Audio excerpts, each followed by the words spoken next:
much, very much. It's nice to see you. And today we're announcing the creation of the U.S. Strategic Critical Minerals Reserve, the first ever stockpile of critical minerals that you've been hearing so much about. We have the greatest experts on earth behind me for civilian use in times of emergency. We're pleased to be joined on this occasion by General Motors CEO Mary Barra, who's setting records, huh? I hear you're doing unbelievably. 24 hours round the clock, your factories, and you're building brand new factories. Amazing. Great job, Mary. Of course, it helped that you have a president that knows what he's doing. But it's a great job. Proud of you. As well as founder and executive co-chairman of Ivanhoe Mines, Robert Friedland. Thank you, Robert. Thanks as well to Secretaries Marco Rubio, Scott Bessent, Doug Burgum, Howard Lutnick, and Export-Import Bank Chairman John Yovanovitch, along with Senator Bernie Moreno and Congressman French Hill and Bruce Westerman. Thank you all. Thank you, French. For years, American businesses have risked running out of critical minerals during market disruptions. Today, we're launching what will be known as Project Vault to ensure that American businesses and workers are never harmed by any shortage. We don't want to ever go through what we went through a year ago. Just as we, although it did work out, thank you. Just as we have long had a strategic petroleum reserve and a stockpile of critical minerals for national defense, we're now creating this reserve for American industry so we don't have any problems. This historic initiative will combine $10 billion in export-import bank financing with $2 billion in private sector financing, and we even expect the American taxpayer to make a profit from the interest on the loan used to start the Project Vault. It's an amazing thing. They've been talking about it for years. Other presidents did a lot of talking, but they didn't do anything.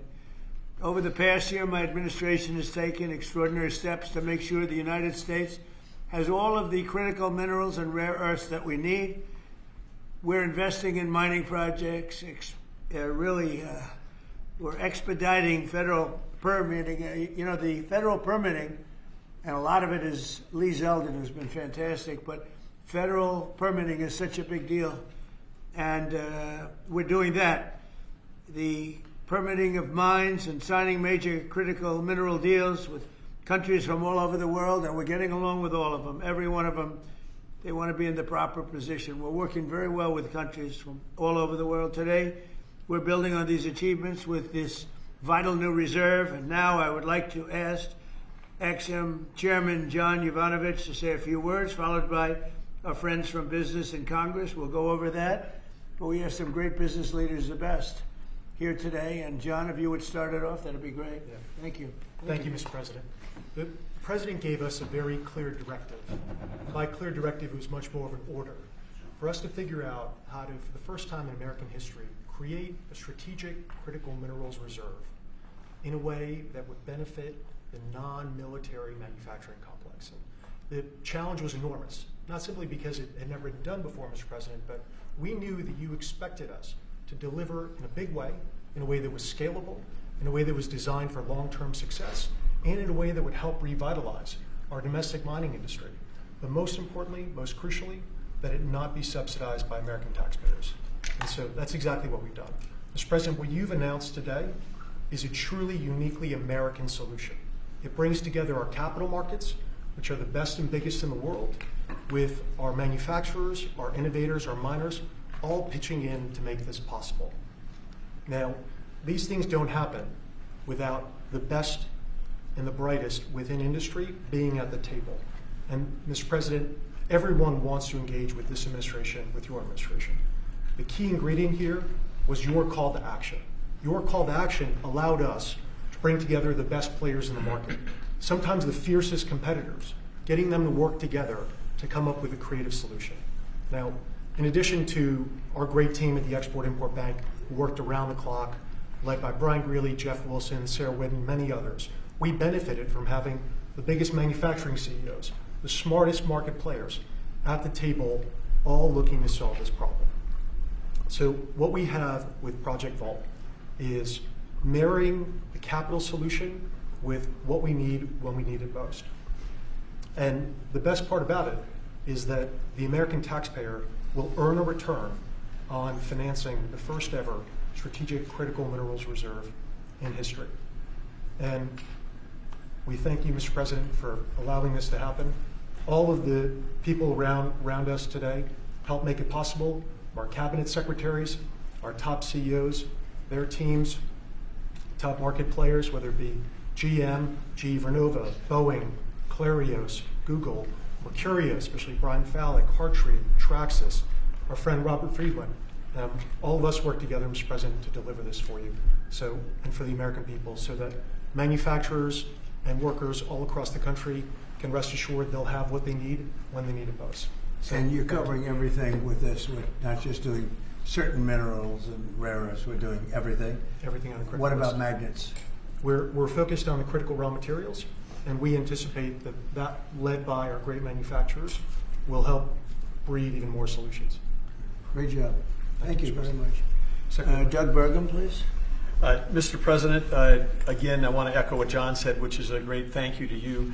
You've set the direction, and when you took office, you've done more in the last year for mining and minerals in our country, perhaps than any president in history.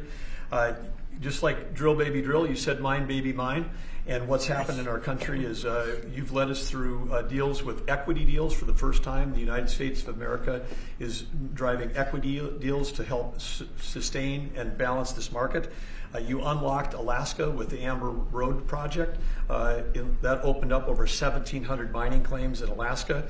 And of course, on beautiful clean coal, we've got critical minerals that are co-located with that coal, and we've unlocked that. The Biden administration did 0 coal leases during the last 4 years.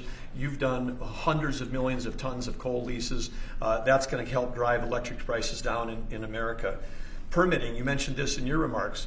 There were some permits that it's lingered for 29 years. They got done in 4 months last year under your administration. And under your emergency authorities, some of these permits got done in as short as 12 days. You helped create a club of nations to help balance out the fact that we didn't have markets that were functioning around critical minerals. You led off with Australia, Japan, Korea, Saudi Arabia, and Thailand. This week we'll announce 11 more countries that are joining that club of nations as part of this global coalition. And behind that in the pipeline, there's 20 more nations that want to join under your leadership to allow for trade of critical minerals. And then here we stand today with the teamwork that was described. This would not have been possible without the incredible cabinet that you put together. Marco Rubio, Scott Bessent, Howard Lutnick, Chris Wright, and many others were involved in bringing this together through the vision. Standing with us today are some of our chairmen of our great congressional leadership who also have supported this and helped us find a way to do this without any appropriations. This is happening without tax dollars. And of course, our team on the ground here at the White House, including David Copley and everybody else at the NSC, David leading the global supply chain work, the folks working with the XM Bank team, working around the clock to make all this happen. So again, when you lead, when you put out a challenge, the teamwork happens. And then here we stand today. This is the largest XM Bank deal in the history of the XM Bank by more than double. And this is going to help drive national security. It's great for American manufacturers. It's great for American workers. Congratulations, President Trump. Thank you. You're doing a fantastic job, Doug. Thank you. Could I ask Mary Barra, the Chairman CEO of General Motors, which is setting records every single day, and she's doing a fantastic job, to say a few words and also discuss how good the car business is now in the U.S., please. Well, Mr. President, I want to thank you for your commitment to strengthening U.S. manufacturing and supporting the auto industry. Also want to thank your cabinet and members of Congress and the whole team here that made this possible today. Having a resilient supply chain is critical for our nation, and it's critical for all industry, especially the auto industry. We have been strengthened with many of the different policies that have been put in place over the last year. So I want to thank everybody for that. It not only supports U.S. manufacturing, it supports job creation, it also supports the consumer. So thank you. And business is held very strong. We still see a strong consumer, so I'm excited about 2026. I think it's going to be a record with all of your new plants opening up and everything else in our country. So in our country. Robert? Please. Mr. President, thank you so much for what you've achieved. Everything we touch We either grew it agriculturally, and you've helped the farmers, or we mined it. All these cameras you see in front of you, they were mined. Every time you pick up a hand phone, it was mined. And so stimulating the ability for the miners in this country to help you industrialize the country, they're the salt of the earth, and we're super excited that America is doing something for not only our national security, but for the reindustrialization of the country, because you can't reindustrialize Detroit with a lot of metal. And I'm telling you on behalf of every miner I know, they're elated at the breakthroughs that have been achieved here. They'll make a lot more cameras in the future. And maybe you can help us teach everybody that everything you touch like that, somebody mined it. And we need your support, and we're really happy to get it. And congratulations, you're in the Hall of Fame. Is that the Rare Earth Hall of Fame or Minerals Hall of It's a Fame? bunch of pictures of dead guys that go back to Herbert Hoover, who was a miner.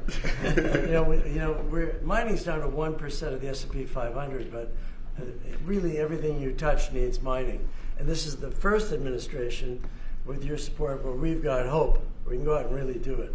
So, I last met you in Saudi Arabia with Mohammed bin Salman. We're working in Chile. Right. We want to bring these metals back to the United States and refine them and use them right here. And the vision of this administration, Howard Lutnick's been helping a lot. A lot of people at Exim Bank have been helping a lot. I'm just telling you, the morale of the miners is sky high. You're doing a great job. Thank you very much. Congratulations. That's a big deal. Thank you. Thank you. How about French Hill? Say a few words, please. Thank you, Mr. President. Well, on behalf of Congress, Chairman Westerman could talk about how he's helped unleash the ability to mine through permitting reform. And Senator Marino and I serve on the House Financial Services Committee and Senate Banking Committee. And we're best in this country when we take the private sector and we leverage it to unleash the directions that you're made. And so together with our reauthorization of the Exim Bank, we leverage that resource with private sector dollars to make this a success. And it's going to be a huge strategic change in America's industrial capacity. Big difference, right? Big difference. There's never been really anything like what we're doing. Bernie, please. Not to be hyperbolic, but if you hadn't been elected, the auto industry in America would be over. The country would be completely over. The country would be over. Well, but the auto industry would have been gone first. What the Democrats had done with electric vehicles, the mandates, what you were able to accomplish last year, Secretary Lutnick, what Secretary Bassett was able to do with your leadership has transformed the auto industry. And I tell you, it's never been better for people in the auto industry. I hear from all my friends. They are elated. And the worst part is that the people that you really saved were the car dealers in California and New York and New Jersey. Right. And they fought me all the way, Mary, right? They fought me all the way, and now they're saying thank you very much. But you're doing a great job. Thank you, Bernie. Scott? Sir, as you always say, economic security is national security, and a country does not have sovereignty if we don't have control of our critical minerals, don't have control of our steel production and our industrial base. And thanks to the work of everyone here through your leadership, this was a public-private partnership that only you could have assembled, and we are taking back our sovereignty, and we are going to have this Vault project, a strategic mineral reserve. And I can't tell you how innovative and exciting this is, and the level of security it is going to give us going forward is phenomenal. And how is your new, and I think new and improved Fed chairman doing? How's that all going? So he's off to a great start. I think so. He had so much built-in credibility, and as the American people, smart people, like Representative Hill, the Senator Marino, they already knew him, and as the American people get to know him, the important thing is that they will be able to trust the Federal Reserve to steer the economy for them. He's going to do great. Howard, please. So, prior presidents took America for granted. They let our critical minerals only be controlled by China. They let our mining business go to hell by closing all the mines, closing our coal plants while China opened them. They let our auto industry, right? We used to produce 75% of our cars in America, and when Biden left, it was below 50%. We were just letting all of these industries just be shredded from America. And thank goodness you are in this chair, changing it and taking it back. We are taking back critical minerals. We are taking back mining. We're taking back the auto industry. You're going to watch us take back pharmaceuticals. We're going to take back semiconductors. None of this could possibly happen without your leadership. And it is the most fun to stand back here with your leadership because we are changing America back and making it great again. That's very true. Anybody would like to say anything else? Amen to that. You guys okay? Everything all right? Chairman? Well, thank you, Mr. President. You're such a good man. Go ahead. It's a great day, and it couldn't have happened without your leadership. And I think people will be talking about this for a long time because we're bringing back American mining and American manufacturing. You know, God blessed our country with abundant resources. Secretary Burgum talked about the Ambler Road. 49 critical minerals that can be mined in sufficient quantities just in that one area, but from northern Minnesota, Arizona, my home state of Arkansas, we are blessed with all these minerals. They're just in the ground. But when we get them out of the ground and not only mine them, but refine them and process and manufacture with them, it'll unleash great wealth for our country. And that'll just build on all the other successes. So thank you for what you've done. It's a great day. And how does it feel to be in the Oval Office? Is that crazy? Were you ever here? No, I've never been here, sir. but Most it's people fantastic. haven't. All the Mary's been gold. here a little bit, right? But it's a special place.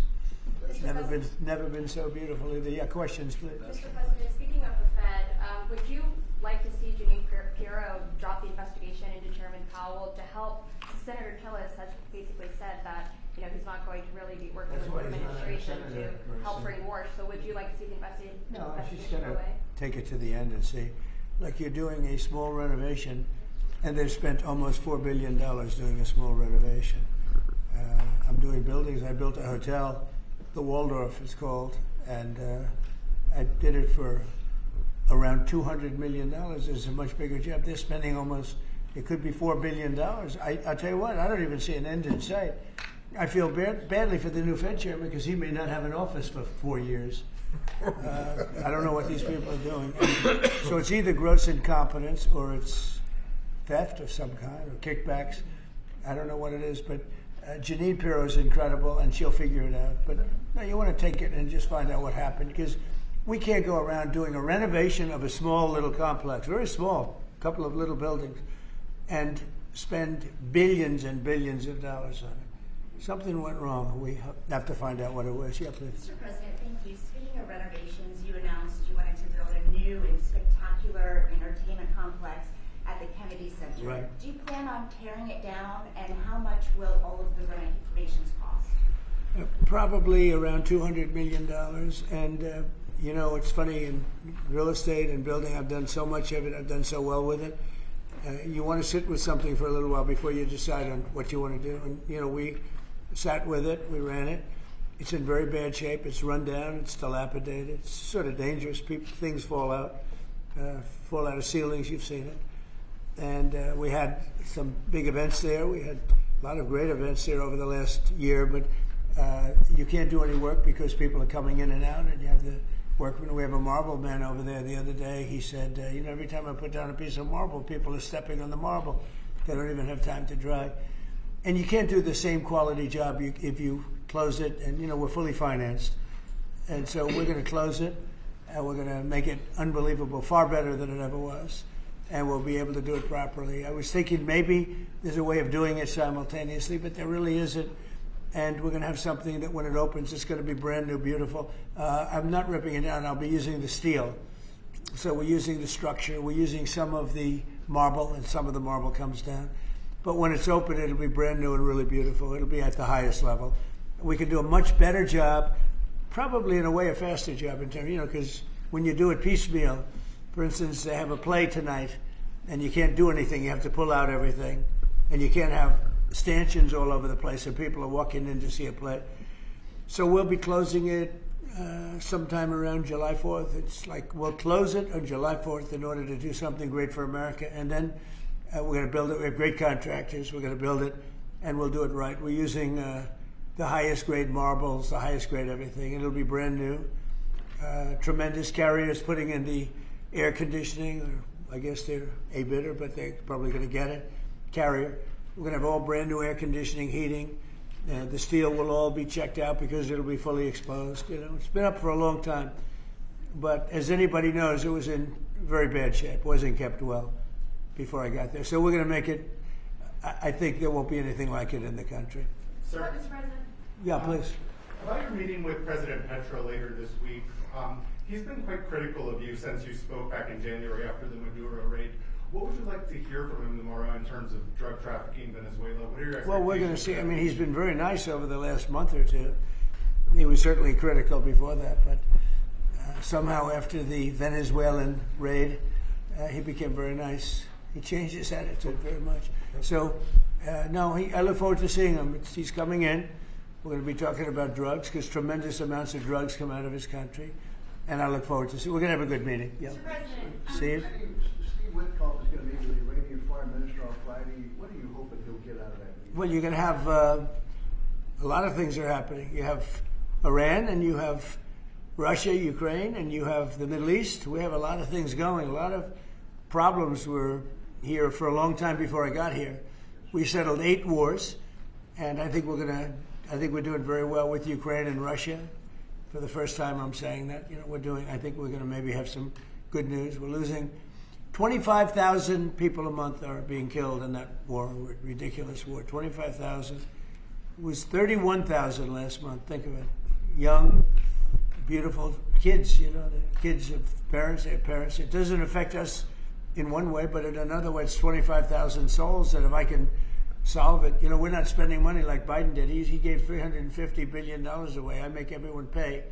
And the United Nations, they're a little bit involved, but if you take a look at what's happening, the countries of Europe are paying us for the weapons. So we have NATO paying, we send missiles over there, they pay us in full.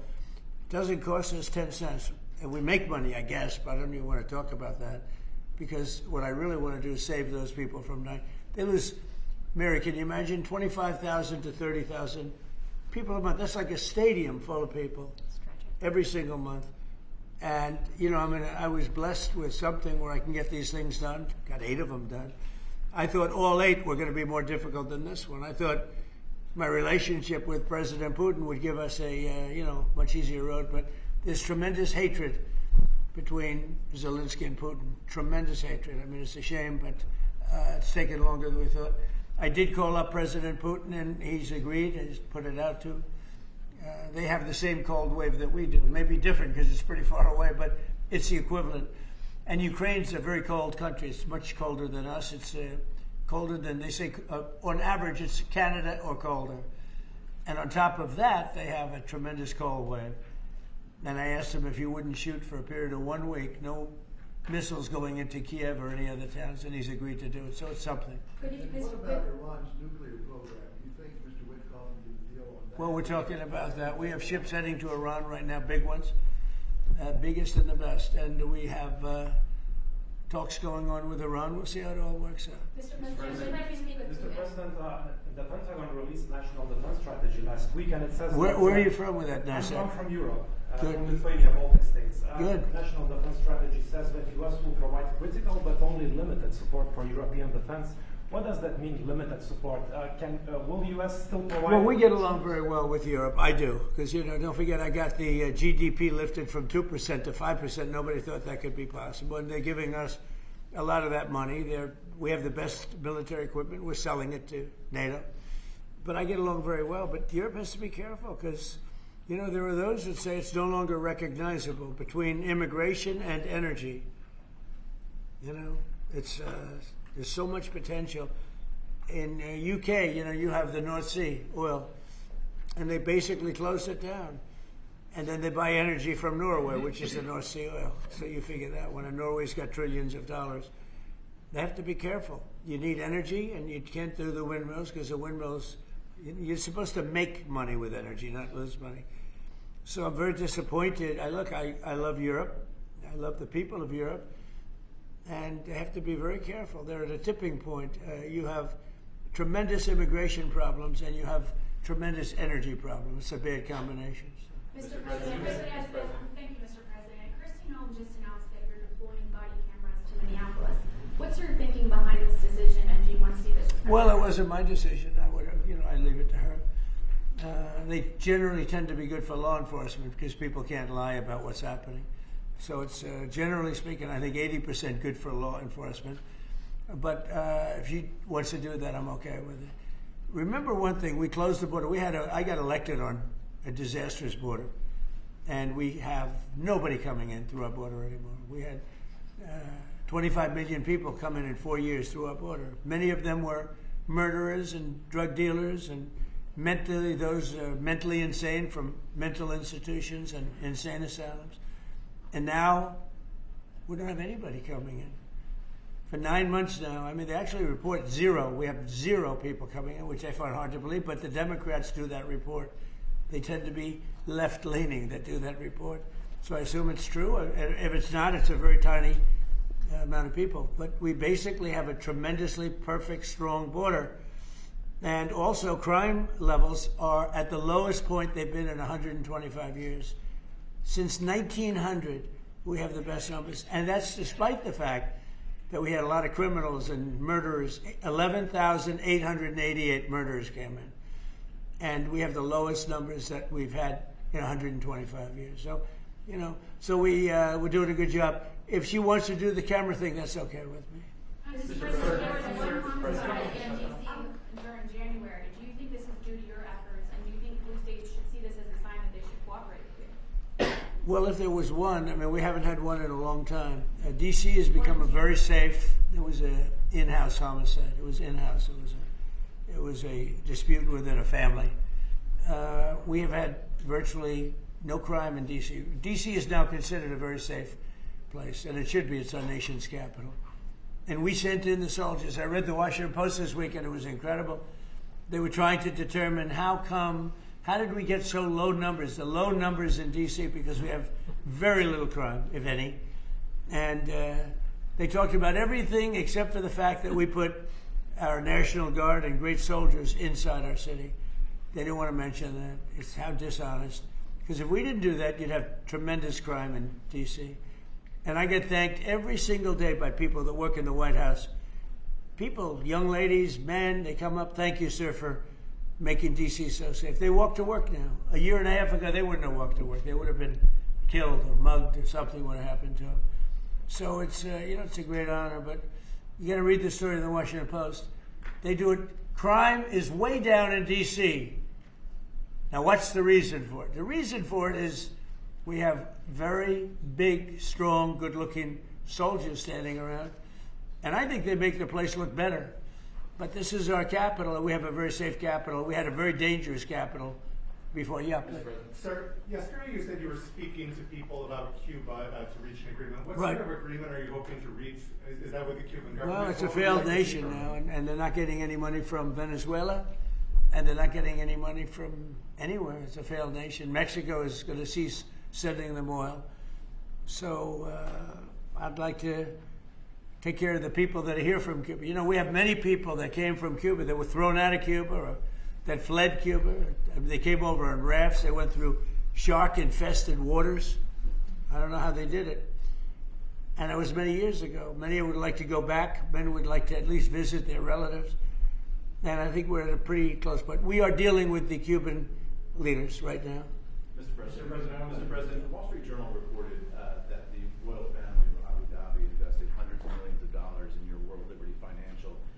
Can you explain why you decided to take that investment? Was that a transaction? Well, I don't know about it. I know that crypto is a big thing, and they like it. A lot of people like it. The people behind me like it. My sons are handling that. My family is handling it. And I guess they get investments from different people, but I'm not. I have all I can handle right now with Iran and with Russia and Ukraine and with all the things we're doing. So I don't know exactly, other than, I'm a big crypto person. I'm the one that probably helped crypto more than anybody because I believe in it. And the reason I believe in it is because if we don't do it, Scott, I think we can say then China's going to do it. Right? Yes, sir. If we don't do crypto, then China's going to do it. And it's just like AI. We're leading AI by a lot. And if we weren't leading, China would have led. They're very capable. They're very good. What do you have to say about that? You've made America the digital asset capital of the world. We did the Genius Act for stable coins. Many of the people standing up here are working on the Clarity bill to I hope give it gets us done. market structure, Yeah. and we're bringing U.S. best practices to an exciting new industry, digital assets, innovation, and it spreads everywhere. So the U.S. And do you agree that if we didn't do it, China and others would, but China would? Oh, China would have had the lead, and then others around the world in terrible jurisdictions would have been doing it. And on Iran, sir, can you say what your threshold military action is? Well, I can't tell you what I'm going to do because right now, we have a tremendous force going there, just like we did in Venezuela, even bigger. And they'll be there soon, and I'd like to see a deal negotiated. I don't know that that's going to happen, but I mean, if I knew I wouldn't be able to, I wouldn't tell you. I'd be very foolish if I would tell you. But right now we're talking to them. We're talking to Iran, and if we could work something out, that'd be great. And if we can't, probably bad things would happen. Mr. President, on the government shutdown. Yeah, please. On the government shutdown, do you think there could be a resolution to this issue? And have you gotten I do. assurances from House Republicans? Well, I spoke with Speaker Johnson. I spoke with Leader Thune. And I think they're pretty close to a resolution. We were at 5.6% GDP, and we lost 1.5 points because of the 42-day shutdown. Think of that. We would have been at 7. Nobody ever saw a number like 7. And I think, Howard, probably 1.5 points was the number, right? 1.5 for the shutdown. Exactly right. And it's very bad for our country. But despite that, we have the highest numbers we've ever had. We're doing well. We're going right through it. But I will say that I spoke with Senator Schumer numerous times, and I don't think they want to see a shutdown either. Mr. President, are you going to sue Trevor Noah? Last night in a post, you alluded that something could become. Yeah, well, he said that I spent time on Jeffrey Epstein's island. I didn't. I mean, he's a lightweight. This guy is a terrible. I think he's terrible. I thought he did a terrible job at the Grammys. I thought the whole Grammys was terrible. I watched part of it. It's not watchable. But he was a lousy host. I'd say not as bad as Jimmy Kimmel, but pretty close. And no, he made a statement about me and Jeffrey Epstein. I have nothing to do with that. I have nothing to do with Jeffrey Epstein. And in fact, if you look at the DOJ, they announced, they released 3 million pages. It's like this is all they're supposed to be doing. And frankly, the DOJ, I think, should just say, we have other things to do, because that whole thing has turned out, other than Bill Clinton and, Bill Gates and lots of people that there are a lot of questions about it, but nothing on me. But it was even sort of better than that, because they found that Jeffrey Epstein and this sleazebag writer named Michael Wolff were conspiring against Donald Trump to lose the election. So Epstein was conspiring with a writer for me to lose the election. So right there, that I had nothing to do with this guy. But yeah, it's a terrible thing. The amount of time that's being wasted. When Epstein was alive, like 10 years ago, nobody cared about it. But they're only doing it. But now it's really hitting back on them because Bill Clinton is such a big part of it. The Democrats are pushing it. And the problem is that it's turning out to be the Democrats that were with and conspired with Epstein. So I think you're probably going to see a little pullback from them. But think of it. They were working together to try and help me lose the election. But this is the Oval Office, so I guess that didn't work out too well. Okay, one more question. Mr. President, do you have an update on the U.S. troop level in Europe? Are you planning any force reductions? No, we have a great relationship with Europe. We have a great relationship with our troops. One of the best things that I can say is that if you go back a year and a half ago, so I'm running for election, they had the worst recruitment numbers in the history of our country.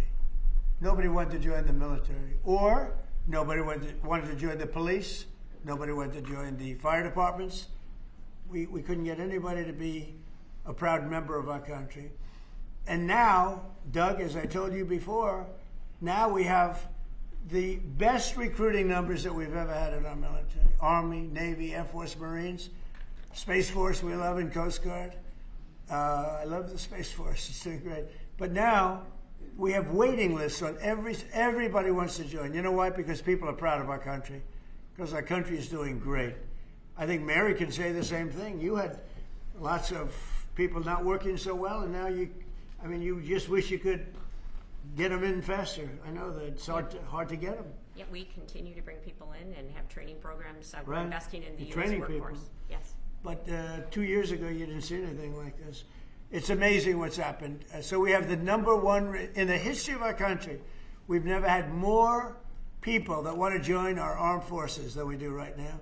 And a year and a half ago, nobody wanted to join. They were embarrassed by our country. They were embarrassed by our leadership. And now they're proud of our country. And they're very proud of our leadership. And a lot of the leadership is right behind me. Thank you very much, everybody. Thank you, press. Thank you, press.